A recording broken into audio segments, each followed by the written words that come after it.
মনোকষ্টে ছিলাম আমরা যে একজন শিক্ষককে একজন শাসনের পক্ষ থেকে পদাঘাত করা হয়েছে, সেই পদাঘাতটা শুধুমাত্র সেই শিক্ষকের বুকে নয়, সমস্ত শিক্ষক সমাজের বুকে এসে লেগেছিল। এবং আজকে যখন আমাদের ছাত্রীরা এর বিরুদ্ধেও প্রতিবাদ করছে, এটাই অনেকটা আশ্বস্ত হয়েছে যে প্রতিবাদ করতে তারা শিখেছে। 2016 সালের এসএসসি প্যানেল বাতিলে চাকরিহারা শিক্ষক শিক্ষিকাদের পুনরায় চাকরির দাবিতে এবং শিক্ষকদের উপর পদাঘাত এবং লাঠিচার্জের বিরুদ্ধে প্রতিবাদে নামল বিদ্যালয়ের ছাত্রীরা। এদিন মাথাভাঙা গার্লস হাই স্কুলের ছাত্রীরা প্রতিবাদ দেখায় বিভিন্ন প্ল্যাকার্ড হাতে। এদিন মাথাভাঙা গার্লস হাই স্কুলের ছাত্রীরা বিদ্যালয়ের মূল গেটের সামনে প্রতিবাদ দেখায়। একের পর এক স্লোগান দিতে থাকে তারা। আন্দোলনরত ছাত্রীরা জানায় 2016 সালের এসএসসি প্যানেল বাতিলে মাথাভাঙা গার্লস হাই স্কুলের 6 জন শিক্ষিকা চাকরি হারিয়েছেন। তবে এই 6 জনের মধ্যে 5 জনই ছিলেন বিজ্ঞান বিভাগের। বর্তমানে ছাত্রীরা বিজ্ঞান বিষয়ে পড়াশোনায় বঞ্চিত হচ্ছে বলে দাবি তাদের। এমনকি প্রতিবাদী শিক্ষকদের উপর পদাঘাত এবং লাঠিচার্জের ঘটনাকেও ধিক্কার জানান।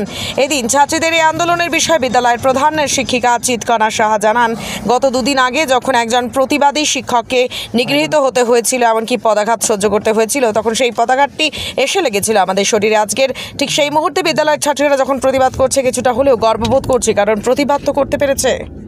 আমাদের শিক্ষিকাদের যাদের সাথে অন্যায় হচ্ছে সেই অন্যায়ের বিচারে এবং তাদের পাশে দাঁড়াতে আমরা ছাত্র সমাজ এগিয়ে এসেছি এবং এর তীব্র প্রতিবাদ করে আমরা আমাদের প্রতিবাদী মিছিল না আন্দোলন দাঁড় করিয়েছি স্কুলের সামনে।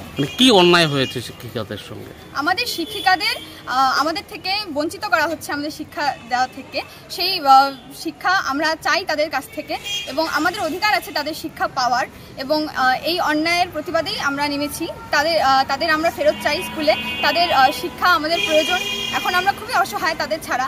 আমাদের শিক্ষাগুরুর প্রয়োজন রয়েছে আমাদের শিক্ষার ক্ষেত্রে। তো তাদের যাতে আমরা ফেরত পাই সেই প্রতিবাদে, এবং তাদের অপমান আমাদের স্টুডেন্টদের জন্য অপমান, তো সেই অপমানের প্রতিরোধ করার জন্য এবং প্রতিবাদ করার জন্য আমরা আজকে আন্দোলনে নেমেছি। কতজন শিক্ষিকার থেকে তোমরা বঞ্চিত হচ্ছে শিক্ষা নেওয়া? আমাদের স্কুল থেকে টোটাল 6 জন শিক্ষিকা রয়েছেন। তাদের মধ্যে একজন বাংলা, একজন কম্পিউটার বিভাগের, দুজন রসায়নের, একজন পদার্থবিজ্ঞান এবং একজন জীবন বিজ্ঞানের। তাদের থেকে বঞ্চিত কেন? মানে শিক্ষার দিক থেকে তাদের কাছ থেকে বঞ্চিত কেন? মানে তারা কি স্কুলে আসছে না?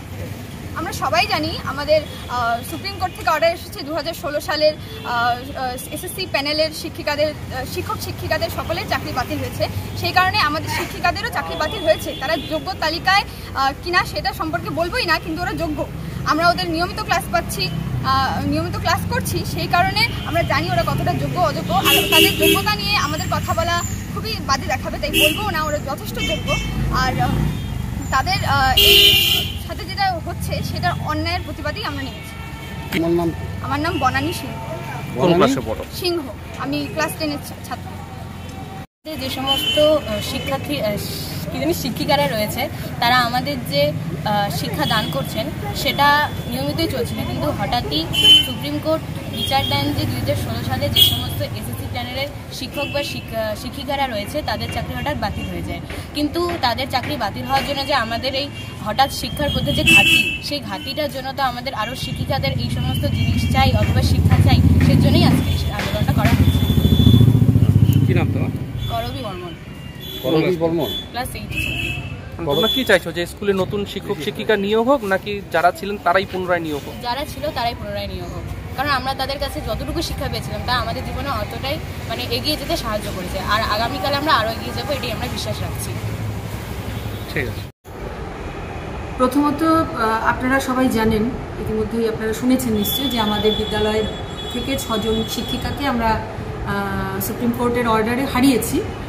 তবে আমি একটা কথা জোর গলায় বলবো, বেশ কিছু বছর আমি ওনাদের সঙ্গে কাজ করলাম, তো ওনারা যথেষ্টই যোগ্য, খুব ভালো শিক্ষিকা। ছাত্রীদের কাছে ওনাদের গ্রহণযোগ্যতা প্রশ্নাতীত। কাজেই যখন ওনাদের ছাত্রীরা বিদ্যালয়ে দেখতে পাচ্ছে না, তখন তাদের মধ্যে একটা বিদ্রোহের মনোভাব জায়গাটা স্বাভাবিক। এবং তারা অবশ্যই চায়, বিশেষ করে বিজ্ঞান বিভাগের শিক্ষিকা তারা অবশ্যই চায় যে তারা যাতে তাদের পড়াশুনো করবার যে সুযোগ, তাদের কাছ থেকে তারা এতদিন ধরে যে শিক্ষালাভ করেছে সেই শিক্ষালাভের সুযোগ থেকে তারা যেন বঞ্চিত না হয়। আর সবচাইতে বড় কথা যে গত 2 দিন ধরে যে মনোকষ্টে ছিলাম আমরা, যে একজন শিক্ষককে একজন প্রশাসনের পক্ষ থেকে পদাঘাত করা হয়েছে, সেই পদাঘাতটা শুধুমাত্র সেই শিক্ষকের বুকে নয়, সমস্ত শিক্ষক সমাজের বুকে এসে লেগেছিল। এবং আজকে যখন আমাদের ছাত্রীরা এর বিরুদ্ধেও প্রতিবাদ করছে, এটাই অনেকটা আশ্বস্ত হয়েছে যে প্রতিবাদ করতে তারা শিখেছে। যে 6 জন শিক্ষক হারিয়েছে আপনার ছাত্রীদের, এতদিন পরীক্ষা চলছিল, 16 তারিখ থেকে স্কুল শুরু হবে। আমরা ভাবনা চিন্তায় রয়েছি এবং দেখি সরকারের কাছে আবারও আর্জি জানাচ্ছি, তারা সদর্থক দৃষ্টিভঙ্গি নিয়ে বিষয়টি দেখুন। আমাদের শিক্ষিকাদের যেন আমরা ফিরে পাই, আমাদের যোগ্য শিক্ষিকাদের যেন আমরা ফিরে পাই, এই বিষয়টিতে তারা খুব দ্রুত পদক্ষেপ গ্রহণ করবে। কতজন শিক্ষিকা ছিল এই স্কুলে যাদের আমরা হারিয়েছি? তো টোটাল কতজন? টোটাল ছিল 28 জন, তার মধ্যে 6 জনকে হারিয়েছে। তার মধ্যে বিজ্ঞান বিভাগের 4 জন, বিজ্ঞান বিভাগের 5 জন। বিজ্ঞান বিভাগের 5 জন। তো এখন মানে যে বিজ্ঞান বিভাগের যে ক্ষতিটা হয়ে গেল, চলে 5 জন নেই, তো বিজ্ঞান বিভাগের কি আরও অন্যান্য শিক্ষিকা রয়েছে স্কুলে?